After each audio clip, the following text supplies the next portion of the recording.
बिस्मिल्लाहिर्रहमानिर्रहीम।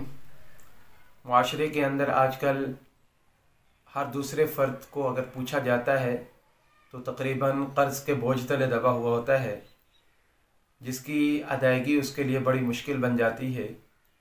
और कभी कभी ऐसे होता है कि उसको एक क़र्ज़ अदा करने के लिए दूसरे से क़र्ज़ लेना पड़ता है, और कभी कभी तो ऐसा होता है कि मक़रूज़ का क़र्ज़ अदा करने के लिए उस शख्स को सूद के ऊपर पैसे उठाने पड़ जाते हैं।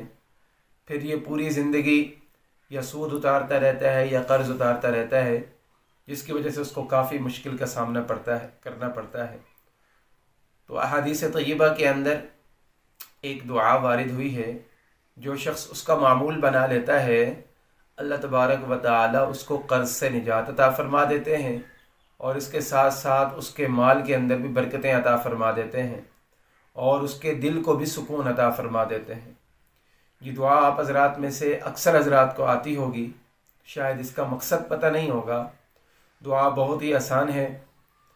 अल्लाहुम्मा मकफ़िनी बिहलालिका अन हरामिका व अगनिनी बिफ़ज़लिका अम्मन सिवाक। जो शख्स मक़रूज़ हो या माशी तौर पे परेशान हो, वो इस दुआ को 41 मरतबा पढ़े, अव्वल आखिर दुरूद शरीफ पढ़े, तो इंशाअल्लाह ज़रूर उसको क़र्ज़ से खुलासी हासिल हो जाएगी। और ख़ास तौर पर जुम्मतुल मुबारक के दिन जो शख्स जुम्मे के बाद इस दुआ को पढ़ता है, ये तजर्बेशुदा बात है कि 4 जुम्मे अगर वो पढ़े तो चौथे जुम्मे से पहले पहले अल्लाह तबारक व तआला उसको क़र्ज़ से निजात अता फ़रमा देता है।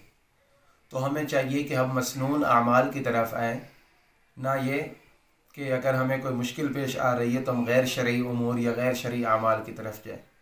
तो दुआ ये बहुत आसान है, आपको स्क्रीन पर लिखी हुई भी नज़र आ जाएगी। अल्लाहुम्मा मकफ़िनी बिहलालिका अन हरामिका व अगनिनी बिफ़ज़लिका अम्मन सिवाक।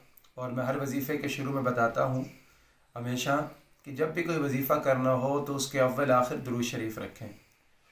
अव्वल आखिर दुरूद शरीफ जिस वजीफ़े के अंदर होता है वो वजीफ़े की जान बन जाता है। और दुरूद शरीफ वो इबादत है जो अल्लाह तबारक व तआला ज़रूर कबूल फ़रमाता है। इनके दरमियान शुरू में भी दुरूद शरीफ हो, आखिर में भी दुरूद शरीफ हो, तो दरमियान वाली दुआ को भी अल्लाह तबारक व तआला ज़रूर कबूल फ़रमाएंगे। तो एक बार फिर सुन लें कि ये वजीफ़ा बहुत ही मुजर्रब अमल है, मैंने कई हज़रात को बताया है और इससे अल्हम्दुलिल्लाह खातिर ख्वाह फ़ायदा हुआ है। तो इसको पढ़ने की कोशिश करें। अल्लाह रब्बुल इज़्ज़त से दुआ है कि अल्लाह तबारक व तआला कुरान और सुन्नत के मुताबिक ज़िंदगी गुजारने की तौफ़ीक़ अता फ़रमाए। व आखिर दावाना अनिल हम्दुलिल्लाहि रब्बिल आलमीन।